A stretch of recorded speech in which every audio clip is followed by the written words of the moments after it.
Bismillahirrahmanirrahim. Assalamu alaikum students. My name is Abdurrahman and I'm teaching you biology. Students, in this session we are going to discuss some more different types of asexual type of reproduction. किस तरह से हम animals के अंदर भी asexual reproduction को observe कर सकते हैं और फिर उसके साथ ही साथ टिश्यू कल्चर टेक्निक क्लोनिंग को यूज करते हुए किस तरह से पैदावार बढ़ाई जा सकती है, इसकी डिटेल्स बोर्ड पे देखते हैं। जी students, it is basically the first type tissue culture technique. It is also now used in animals. बिल्कुल उसी तरह जैसे प्लांट्स को asexual reproduction के जरिए टिश्यू कल्चर के थ्रू प्रोपेगेट किया जा सकता है, एनिमल्स के अंदर भी पॉसिबल है कि एनिमल्स के टिश्यूज को भी ग्रो करवाया जा सके। ऑलराइट स्टूडेंट्स, यहाँ पे इंपॉर्टेंट चीज हमारे पास जो है वो यही है कि प्लांट्स के अंदर स्पेसिफिकली एक टिश्यू मौजूद होता है जिसको हम कहते हैं कैम्बियम। कैम्बियम में से कुछ सेल्स ऐसे हैं जिनके पास बहुत जबरदस्त प्रॉपर्टी या पोटेंशियल है ग्रोथ और रिप्रोडक्शन की, तो वो खुद से ही मल्टीप्लाई करते चले जाते हैं जैसे ही उनको सिर्फ आर्टिफिशियल ग्रोथ मीडियम के ऊपर न्यूट्रिएंट्स प्रोवाइड किए जाएं और ग्रोथ हार्मोन्स प्रोवाइड किए जाएं, तो उससे एक मुकम्मल नया पौधा भी पैदा किया जा सकता है। Alright, in the same way animals के अंदर अभी तक बहुत सारी कोशिशें तो जारी हैं, लेकिन ये बात काबिल गौर है कि हम टिश्यू कल्चर टेक्निक के थ्रू मुकम्मल एनिमल पैदा नहीं कर सकते, लेकिन कुछ कामयाब तजर्बात इस चीज पे किए जा चुके हुए हैं कि टिश्यू कल्चर टेक्निक के थ्रू डिफरेंट ऑर्गन्स प्रोड्यूस किए जा सकते हैं, specially that can be used for transplantation in the future. Alright students, so tissue culture technique is the simplest form of asexual reproduction regarding multicellular complex organisation of animals. फिर उसके बाद students जो दूसरी कामयाब टेक्निक इस्तेमाल की जाती है, it is known as cloning. जी स्टूडेंट्स, क्लोन को अगर हम डिफाइन करना चाहें तो आपको याद होना चाहिए कि बुनियादी तौर पे identical copy banana is cloning. Alright, फिर उसके साथ ही साथ यहां पे चूंकि एक ही पेरेंट रिस्पॉन्सिबल होगा तो इसलिए इसको हम कहेंगे it is asexual type of reproduction. तो एसेक्सुअल मेथड के थ्रू एक पेरेंट की तरह की आइडेंटिकल कॉपी बना लेना, this technique is known as cloning. अगर हम इसको डिफाइन करना चाहें in a simple way, we can define it asexual production of identical offsprings और organisms produced from a single cell by सबकल्चरिंग।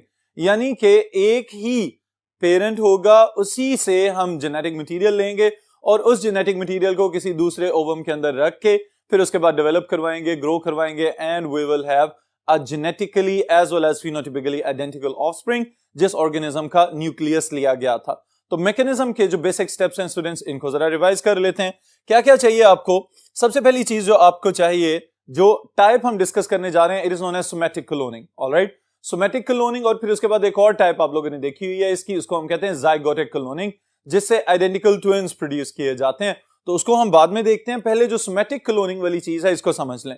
Somatic from Soma, यानी कि यहां पे सेक्स सेल्स या जर्म सेल्स या जिन्हें हम जनरली गैमीट्स कहते हैं, इनका कोई दारोमदार या कोई अमल दखल हमें यहां पे नजर नहीं आएगा। तो इसका मतलब यह हुआ कि यहां पे सिर्फ सोमैटिक सेल्स ही इन्वॉल्व होंगे और इसके साथ फिर हम फर्दर एक ऑफस्प्रिंग पैदा कर लेंगे। Nucleus, the point number 1 is nucleus from an egg cell is removed और डिस्ट्रॉयड बाय अल्ट्रावायलेट रेडिएशंस।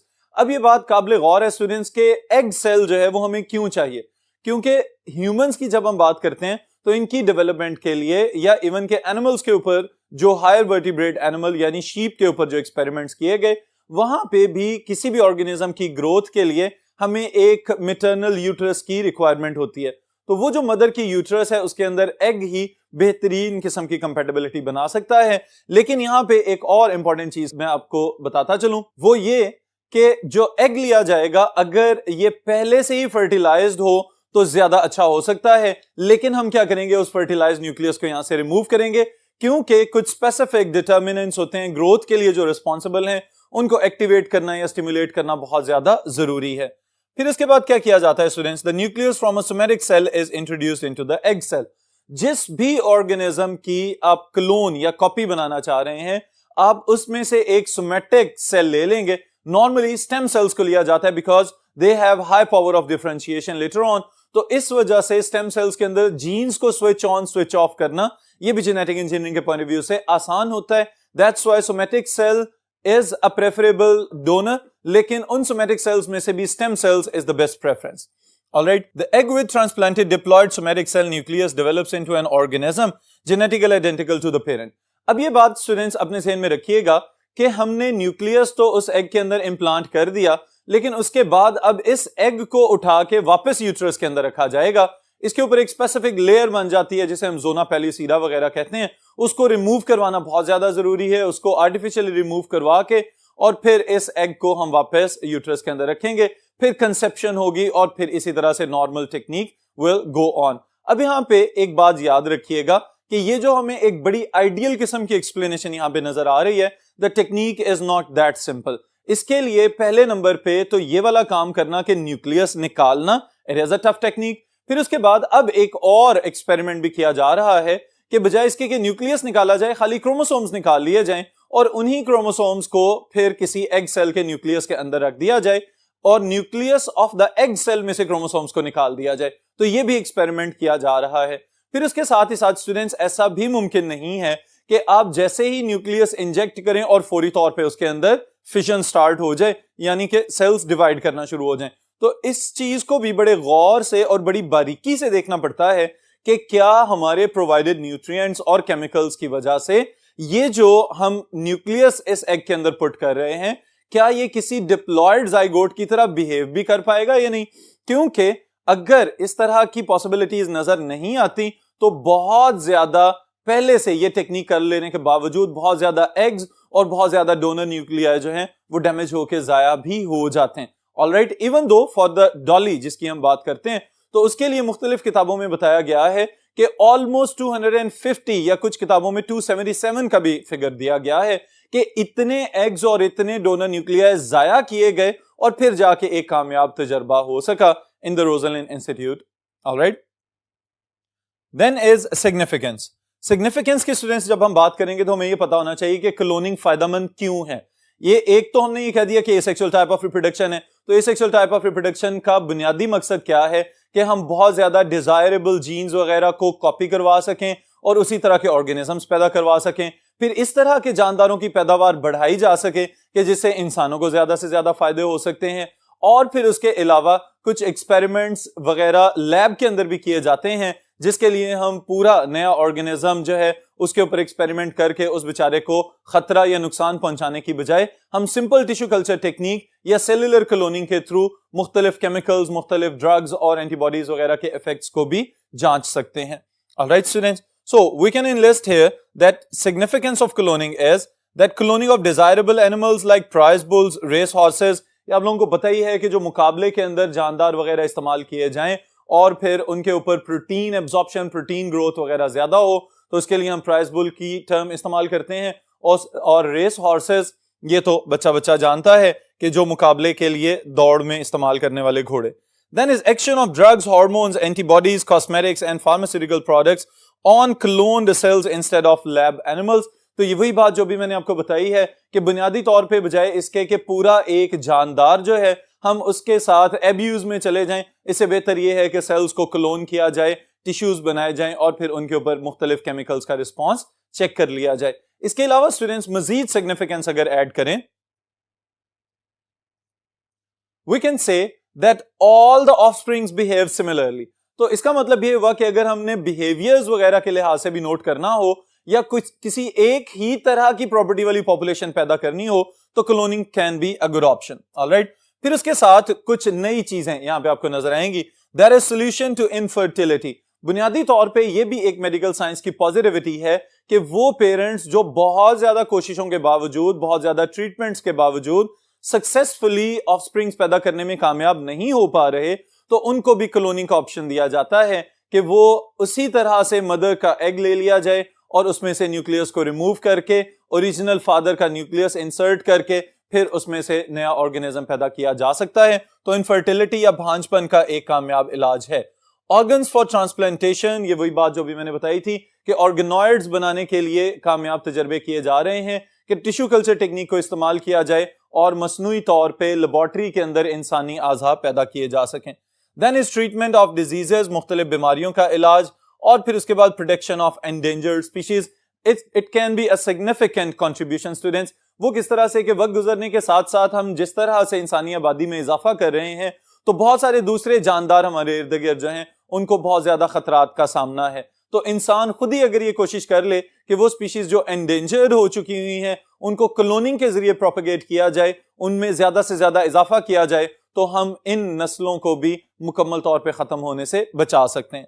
फिर इसके साथ ही कुछ सवालात भी हैं कि क्लोनिंग जायज है या नहीं है, इंसानी क्लोनिंग की इजाजत होनी चाहिए या नहीं होनी चाहिए। तो इन चीजों को मैं डिसएडवांटेजेस में शामिल कर रहा हूं।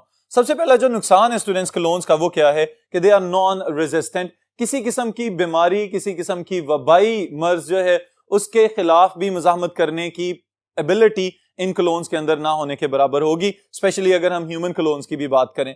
फिर उसके बाद एनवायरमेंटल इन्फ्लुएंसेस। अब ये वाली बात बड़ी अहम है समझने के लिहाज से कि हमारी तरह के सेक्सुअली प्रोड्यूस्ड ऑर्गेनिजम्स जितने भी हैं, हम चूंकि एनवायरमेंटल चेंजेस को फेस करते हैं और एक प्रॉपर जेनेटिक मेकअप हमारे अंदर मौजूद है, we have the ability to face different type of transitions, alright. लेकिन क्लोन्स को चूंकि ज्यादातर कंट्रोल्ड एनवायरनमेंट में रखा जाता है, तो ये भी मुमकिन है कि अगर कोई एक फ्लक्चुएशन होती है क्लाइमेटिक कंडीशंस के अंदर, तो उस फ्लक्चुएशन की वजह से पूरी की पूरी आबादी ही खतरे में चली जाएगी, ऑलराइट। फिर उसके बाद एलिमेंट ऑफ अनसर्टेनिटी। ये वही चीज जो अभी मैंने थोड़ी देर पहले बताई थी कि क्लोन को बनाना इटसेल्फ ये एक टफ टेक्निक और स्ट्रेटेजी है।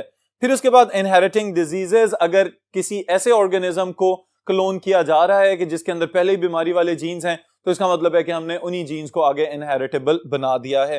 Potential for abuse of humanity. ये वाली चीज भी स्टूडेंट समझने से ताल्लुक रखती है कि कुछ मकतब फिक्र के अफराद जो हैं उनका ये ख्याल है कि अगर हम इंसान के क्लोन्स बनाएंगे तो इंसान चूंकि बहुत सारी कामयाबियों के साथ, बहुत सारी अच्छाइयों के साथ हमेशा बुराई की जानिब भी अट्रैक्ट होता है, तो ऐसा ना हो कि कहीं कोई बुराइयों में इस्तेमाल किया जाए, यानी कि ह्यूमन बॉडी में से ऑर्गन्स निकाल के कहीं बॉडीज को डिस्पोज ऑफ ना करना शुरू कर दिया जाए, या किसी जगह पे सिर्फ ऑर्गन्स ऑफ ट्रांसप्लांट पैदा करने के लिए एक पूरा क्लोन ना बनवा लिया जाए, जिसकी वजह से बाकी ऑर्गेनिज्म या बाकी बॉडी जो है उसके साथ कोई हद तक आमेज किस्म के रवैये या बाद में कोई और इस तरह के नताइज सामने आए। तो that's why it is again a question mark on cloning. और फिर उसके बाद जो अल्टीमेट चीज यहां पे लिखी हुई है दैट इज कि क्या क्लोनिंग को हम ह्यूमन फार्मिंग कह सकते हैं। तो इसका मतलब ये है कि फिर हम अपने इंसानियत के दर्जे से बहुत नीचे आ जाएंगे कि अगर हम इंसानों को भी चीजों की तरह डील करना शुरू कर दें या भेड़ बकरियों की तरह डील करना शुरू कर दें। तो these are some questions on the cloning. और फिर उसके साथ ही साथ एथिकल मोरल इश्यूज और बहुत ज्यादा जो सेक्ट्स हैं हमें नजर आते हैं अपने इर्द गिर्द सोसाइटी के अंदर, वो अभी भी इस चीज पे कन्विंस नहीं हो सके कि क्लोनिंग करनी चाहिए। ऑलराइट स्टूडेंट्स, फिर उसके बाद बहुत इंपॉर्टेंट शॉर्ट क्वेश्चन है आपके लिए and it is basically another type of cloning that is generally known as zygotic cloning, और इसको हम साथ ही साथ monozygotic twins भी कहेंगे। These are the identical twins. Alright students, अब ये जो identical twins या twin production वाला mechanism है, देखने में तो बहुत ज्यादा fascinating लगता है, लेकिन वो पेरेंट्स जो ट्विंस को पाल रहे हैं या उनकी परवरिश वगैरह कर रहे हैं, उन्हीं को अंदाजा होगा कि इसके साथ साथ बहुत सारी टफ किस्म की चीजें भी शामिल हैं। वेल, आइडेंटिकल ट्विंस में स्टूडेंट्स याद रखिएगा कि ये बनते किस तरह से हैं, इसको हम यहां पे डिस्कस करने जा रहे हैं। The first thing is that zygote undergo cleavage. सबसे पहले नंबर पे ये बात आपको याद होनी चाहिए कि फर्टिलाइजेशन हो रही है, ऑलराइट, और फिर फर्टिलाइजेशन होगी तो एक डिप्लॉयड जाइगोट बनेगा, और डिप्लॉयड जाइगोट बनने के बाद जैसे ही इसमें पहली तकसीम होगी, यानी एक से दो सेल्स बने और वो दोनों एक दूसरे से अलहदा हो जाएं, तो वो दोनों अलहदा होके इंडिपेंडेंटली बिहेव करना शुरू हो जाएंगे, और इंडिपेंडेंट बिहेवियर की वजह से both of those blastomeres they will develop into independent individuals, और उनसे दो बच्चे पैदा होंगे। There will be identical copies of one another. यहां पे ये बात जरूर याद रखिएगा कि या तो दोनों बॉयज होंगे या फिर दोनों गर्ल्स होंगी, तो these are known as the identical twins. Alright students, इसीलिए यहां पे एक और टर्म जो यहां पे इंट्रोड्यूस करवाई गई है that is monozygotic twins.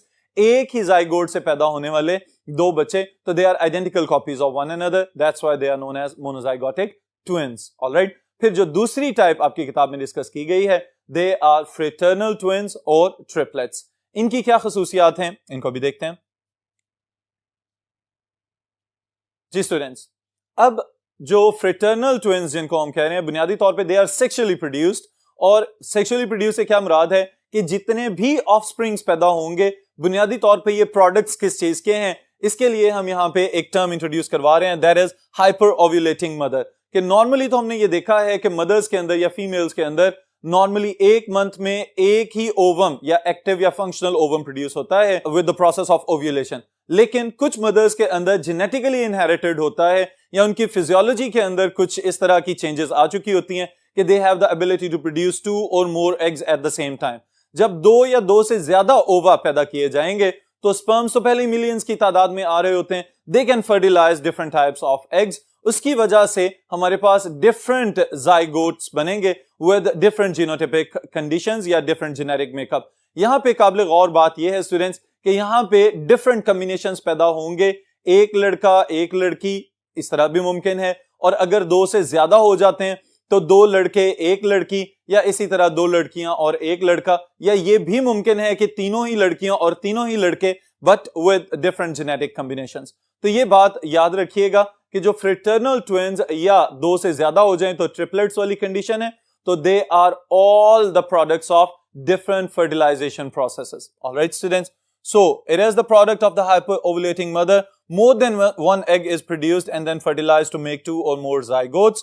Offsprings with different genetic combinations, triplets can be produced this way and they are produced sexually. ये important points हैं जो आप अपने ज़हन में रखिएगा। फिर इंशाल्लाह ताला नेक्स्ट सेशन में नेक्स्ट टॉपिक के साथ मुलाकात होगी।